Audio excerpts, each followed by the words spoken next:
మీరు చెప్పినటువంటి కాంటాక్ట్ లేదు. అది అతన్నే అడగండి, మీరు చెప్తాడు. ఇప్పుడు ఒకరు ఒకే రూమ్లో ఉన్నారు అంటే దానికి అర్థం అదొకటే కాదండి, అది గుర్తుపెట్టుకోండి. అంటే హోటల్ రూమ్లోకి ఒకవేళ నేను వీడియో తీసుకోవాలంటే ఇంకొక రకంగా కూడా తీసుకోండొచ్చు. మేడం ఒక హోటల్ రూమ్లో సింగిల్గా ఒక ఆడ ఒక మగ ఉంది అంటే అపోజిట్ సెక్స్ ఉన్నప్పుడు సింగిల్గా లేనండి. ఇక్కడ మీ పిల్లల ముందు ఐ లవ్ యూ చెప్పారా ఇంకో మగాడికి? లేదు, మేము 2 రూమ్స్లో ఉన్నాము, మాతో పాటు పిల్లలు ఉన్నారు. నేను పిల్లలతోనే ఉండి నిద్ర లేచి వచ్చిన తర్వాత అతనికి చైన్ వేసి ఆ మాట చెప్పడం జరిగింది. అదే ఎందుకంటున్నా నేనేమంటానంటే అతనితో పాటు అతని ఫ్రెండ్ కూడా ఉన్నాడు. కాదండి, ఇది తప్పు కదా. మీరు ఒక బాధ్యత కలిగిన మహిళ ఒక భార్య పిల్లలున్న వ్యక్తిని ఐ లవ్ యూ అని ప్రపోజ్ చేయటం, నువ్వే నా లైఫ్ అని చెప్పటం, ఇది తప్పు కదా. మీ వైపు నుంచి కూడా తప్పు ఉంది కదా. ఇప్పుడు మీరు అడుగుతున్నది ఎలా ఉందంటే అండి, అతని మాటలకి మీరు అమ్ముడు పోయారేమో అనిపిస్తుంది నాకు ఇప్పుడు. ఎందుకంటే ఒక స్త్రీ ఏ పరిస్థితుల్లో అలా బిహేవ్ చేస్తుంది అనేది మీకు చెప్పాల్సిన అవసరం లేదు. నేను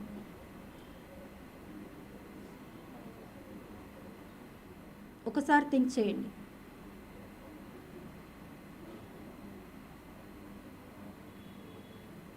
ఆడదాన్ని మగవాడు ఈజీగా మోసం చేయగలరండి. ఒకవేళ నేనే మోసం చేసి ఉంటే ఇలా వచ్చి మీడియా ముందర కూర్చొని నలుగురిలో పరువు తీసుకోవాలని ఏ ఆడది అనుకోదు. లక్ష్మి గారి వాళ్ళు మీరు మోసం చేశారన్న విషయం ఎవ్వరు అనట్లా. ఏ ఆడది కూడా మీరన్నట్టుగానే కన్నీళ్లు పెట్టుకుని మీడియా ముందుకు వచ్చి మీరే ప్రపోజ్ చేస్తున్నారు అని చెప్పి మీరు అన్నారు కదా. ముందు ఏం జరిగిందో మీకు తెలియదు. నేను చైన్ వేసేటప్పుడు వీడియో ఆన్ చేసింది మాత్రమే మీకు తెలిసింది. అక్కడ ఆ ముందు ఏం జరిగిందో తర్వాత ఏం జరిగిందో మీకు తెలియదు అక్కడ. కానీ ఈరోజు సొసైటీ ముందు రైజ్ అవుతున్న డౌట్స్ నేను అడుగుతున్నదని, ఇది నా పర్సనల్ కాదు.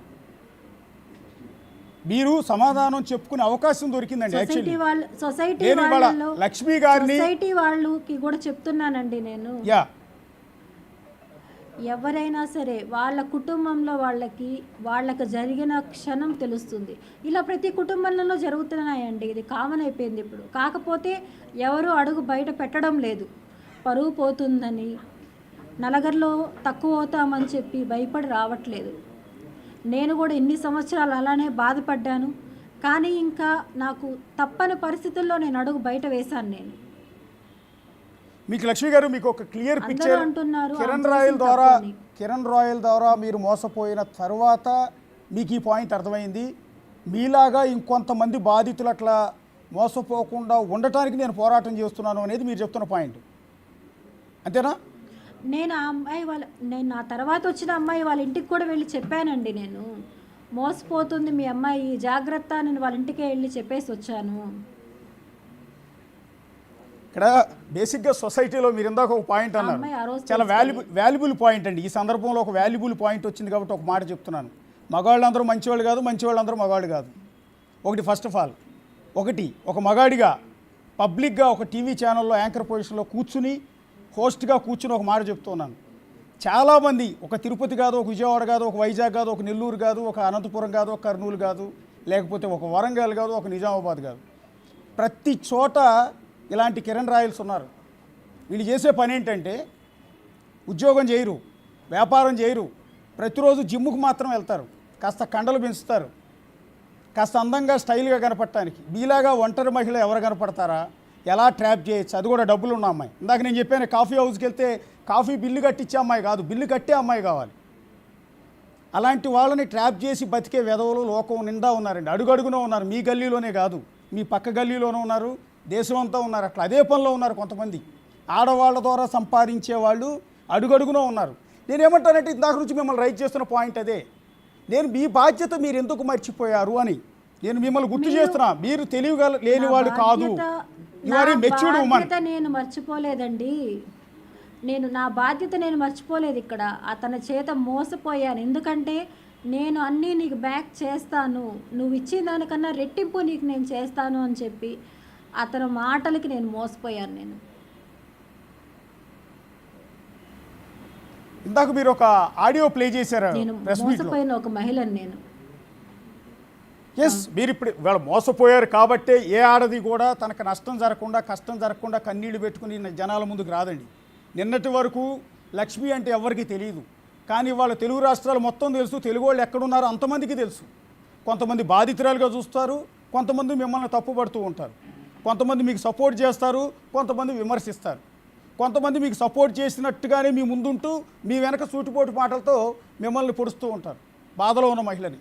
సో ఇదంతా రొటీన్గా జరిగేదే. ఇవాళ మీరు నిందితురాలని నేను అన్నట్లా, మీరు మళ్ళీ గుర్తుపెట్టుకోవాల్సింది మీరు బాధితురాలు కాబట్టే ఇవాళ బయటకు వచ్చారు.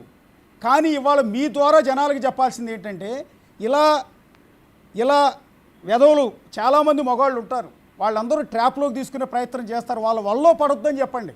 ఏ విధంగా ట్రాప్ చేస్తారో చెప్పండి. నేను అందుకని మిమ్మల్ని అడుగుతున్నది. నేను ఆల్రెడీ 2 డేస్గా చెప్తూనే ఉన్నానండి ఈ మాట. మీరు మీతో చూసినట్లేరు ప్రెస్ మీట్స్. చూశాను. కానీ ఈ ఘటన ఇలాంటి ఆడవాళ్ళు కూడా ఇలాంటి వెధవల ట్రాప్స్లో పడద్దు. భర్తతో హ్యాపీగా ఉండండి, పిల్లల్ని చూసుకోండి, పిల్లల లైఫ్ స్పాయిల్ చేయొద్దండి అనే నేను ప్రతి ఒక్కరికి విన్నపిస్తున్నాను. నేను లైఫ్ నాశనం చేసుకొని రోడ్లలో పడద్దండి. ఒక కుటుంబం కాదండి, కుటుంబాలు నాశనం అయిపోతాయి. ఒక్క మిస్టేక్ వల్ల కుటుంబాలు, పిల్లల భవిష్యత్తు, తల్లిదండ్రులు, అత్తామామలు, టోటల్ కుటుంబాలు రోడ్లోకి వస్తాయి. ఇలాంటి తప్పు ఎవరు చేయకూడదనే నేను అర్థిస్తున్నాను. ఇలాంటి వెధవల్ని ఎవరిను నమ్మద్దనేసే నేను అడుగుతున్నాను. ఇప్పుడు ఒక మగాడు ఇలాంటి ఇష్యూ రైజ్ అయినప్పుడు చెప్పే మొట్టమొదటి మాట ఏంటంటే, నేను మగాడిని, ఒకటి కాబట్టి 100 మందితో తిరుగుతా, నా ఇష్టం, పోతే పోయేది పరువు నీదే కదా అంటాడు. అది కిరణ్ రాయలు కాదు, ఏ మగాడైనా చెప్పే మాట అదే. మోసం చేసిన ప్రతి ఒక్కడు చెప్పే మాట అదే, నేను మగాడిని అని. సొసైటీ మగాడు తప్పు చేస్తే యాక్సెప్ట్ చేస్తుంది, ఆడది తప్పు చేస్తే యాక్సెప్ట్ చేయదు. అది అలా ఏడ్చింది సొసైటీ. సో ఇలాంటి సొసైటీలో ఇవాళ మీరు ఎలాంటి న్యాయాన్ని కోరుకుంటూ ఉన్నారు? ఒకటి, డబ్బులు ఇప్పించడమా? 2, అతన్ని శిక్షించడమా? నాకు నా డబ్బులు కావాలండి. అతను శిక్షిస్తే నాకేం రాదు. నాకు నా డబ్బులు కావాలి. ఆ తర్వాత ఇలాంటి చీడ పురుగుల్ని ఎవరు నమ్మద్దు అని చెప్పి అర్థిస్తున్నాను. వాడి వలలో ఇంకొక అమ్మాయి పడకూడదు అని చెప్పి దృఢంగా చెప్తున్నాను. ఇందాక ప్రెస్ మీట్లో మీరు ఒక ఆడియో ప్లే చేశారు, ఒక్కసారి ఆడియో విందామండి. విన్న తర్వాత ఒకసారి ఆడియో కాన్వర్సేషన్ దేని గురించి అనేది డిస్కస్ చేద్దాం. ఒకసారి ఆడియో ప్లే చేయండి.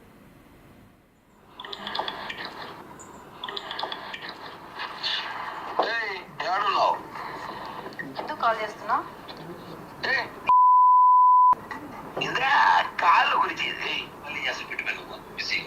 ఒకసారి డేట్ కూడా నోట్ చేసుకోండి, 27th.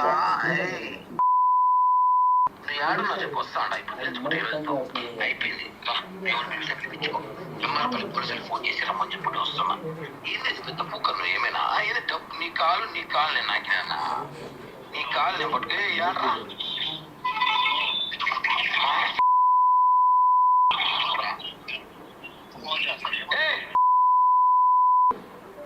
ఎక్కువ అన్ని బీపులు వేసారంటేనే అర్థమవుతుంది అందులో వల్గర్ లాంగ్వేజ్ ఉంది, చాలా దారుణమైన లాంగ్వేజ్ ఉన్నట్టుగా స్పష్టంగా అర్థమవుతుంది. మా వాళ్ళు అన్నిసార్లు బీపులు వేసారంటేనే. ఇది ఎప్పుడండి తిట్టింది మిమ్మల్ని, ఇలా బెదిరించింది ఎప్పుడు? 2023 ఆగస్ట్ 27th. 23 అంటే ఆల్మోస్ట్ 1 సంవత్సరాల బ్యాక్. అవును. ఇప్పుడు ఏ సందర్భంలో అండి ఆయన తిట్టింది? అది వాళ్ళ మ్యారేజ్ డే అండి. మీరు ఇంతసేపు చెప్పారు కదా.